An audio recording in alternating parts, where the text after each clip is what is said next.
नमस्कार, जय जोहार जय छत्तीसगढ़। छत्तीसगढ़ राज्य उत्सव 25 वर्ष हो चुके हैं। वही संघ हमारे संघ में मौजूद है। जी सर ही अपना परिचय दे रहे हैं। सर, कल का दिन कितना यादगार होने वाला है हमारे छत्तीसगढ़ राज्य के लिए? परसों का दिन कितना यादगार होने वाला है हमारे छत्तीसगढ़ राज्य के लिए, बता सकते हैं? वो तो आपके हजारों और लाखों लोग जो बिल्कुल। कल डिस्प्ले देखने जी आएंगे, जी जी वो पूरा नज़ारा जब हवा में देखेंगे तो उनके लिए बहुत अद्भुत रहेगा। जी जी एंड उससे हम होप करते हैं कि वो बहुत मोटिवेट होंगे आर्म फोर्सेस की तरफ ज्वाइन करने के लिए। वही हमारा एक मोटिव है। सर, मैं बचपन से छोटा था। हर देखने वाला ये सोचता है कि how does it feel to be in the sky. बचपन से मैं 20 साल की उम्र में पहली बार फ्लाइट चढ़ा था। वो एक मैजिक टाइप से फील हो रहा था। लेकिन आप उस समय you own the sky at that moment. आप कैसा बोलना चाहेंगे उस मोमेंट को, क्या कहना चाहेंगे आप?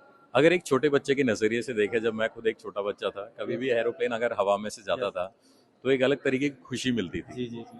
तो वही खुशी जब आगे जाके एक प्रॉपर ट्रेनिंग एंड पूरा हार्डवर्क के बाद वो अचीव किया है, तो उससे काफ़ी प्राइड भी फील होता है एंड ये फील होता है कि हम कुछ बहुत अलग कर रहे हैं। एंड वो दुनिया के बहुत ही गिने चुने लोग कर पाते हैं। कल जो आप पे प्रैक्टिस होने वाली 4 नवंबर को, जी 5 हाँ। तारीख को आप फुल फ्लैच आपका जो शो रहेगा, जी हाँ। आप बता सकते हैं कल की टाइमिंग क्या है? टोटल जो प्रोग्राम है वो 10 बजे से लेकर 12 बजे के बीच में होगा, ओके। जिसमें आप आएंगे, आराम से बैठेंगे एंड फिर उसके बाद डिस्प्ले होगा, जिसमें कि उस पूरे 10 बजे से 12 बजे के बीच में सूर्य किरण का जो डिस्प्ले होगा वो 30 से 35 मिनट का होगा।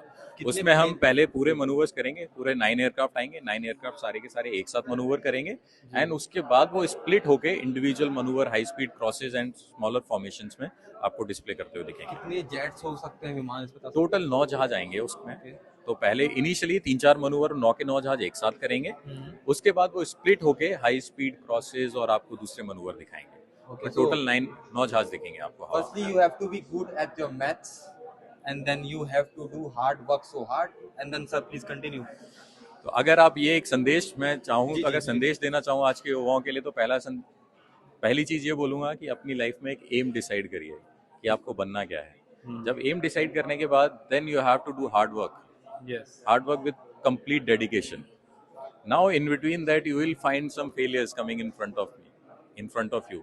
तो उसके लिए बस एक मैसेज है, फेलियर आए तो निराश ना हो, हार्ड वर्क करते रहें, परसिवरेंस वाली क्वालिटी रखें अपने अंदर एंड एक ना एक दिन आप जरूर सक्सीड होंगे। And someday somehow you will be flying in the skies.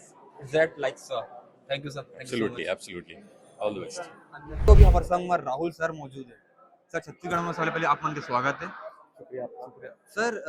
My question is ना, how does it feel to be in the sky? क्योंकि जब हम बचपन में, अपनी 20 साल की उम्र में पहली फ्लाइट चढ़ा था, तो एक अलग आनंद था बचपन से देखते हैं ऊपर से उड़ते हुए कि यंत्र जा रहा है। तो आप तो उस आसमान को ओन करते हैं उस समय पे, तो आपको कैसा महसूस होता है? देखिए, मैंने भी जब अपने फर्स्ट फ्लाइट ली थी ज़िंदगी में, तो जी मैंने एज़ अ पायलट ली थी। जी जी। उससे पहले मैं कभी जहाज़ में बैठा नहीं था। ओके। तो जो ट्रेनिंग में सीखा था, पहले ग्राउंड पे सिमुलेटर होते थे कि ऐसे करना है, ऐसे करना है, आपकी फीलिंग ऐसे आएगी, ऐसे आएगी। तो जैसे ही जहाज़ में एक्चुअली मैं बैठा जिस दिन, और जहाज़ की सीट ने मेरे को स्ट्रैप अप किया, तो ओके। मुझे लगा कि मैं इस जहाज़ का हिस्सा हूँ। ओके। और फिर कुछ अलग लगा ही नहीं उसके बाद से। ऐसा लगा कि जैसे ही जहाज़ लेके जाएगा वैसे ही हो जाएगा। और बहुत ही अच्छा लगा फ्लाई करके। बहुत ही अच्छी फीलिंग आती है, ऐसे नज़ारे देखने को मिलते हैं जो शायद आम जनता कभी देख नहीं पाती है। तो बस यही कुछ अच्छी चीज़ें हैं इसकी, और गर्व तो होता ही है। Is there anything you want to say to our viewers? Keep studying hard, keep your focus right in the correct direction, and keep thinking for the country, and join the Indian arm forces. And good at the math. या B good at the maths. Okay, thank you, sir. Thank you so much.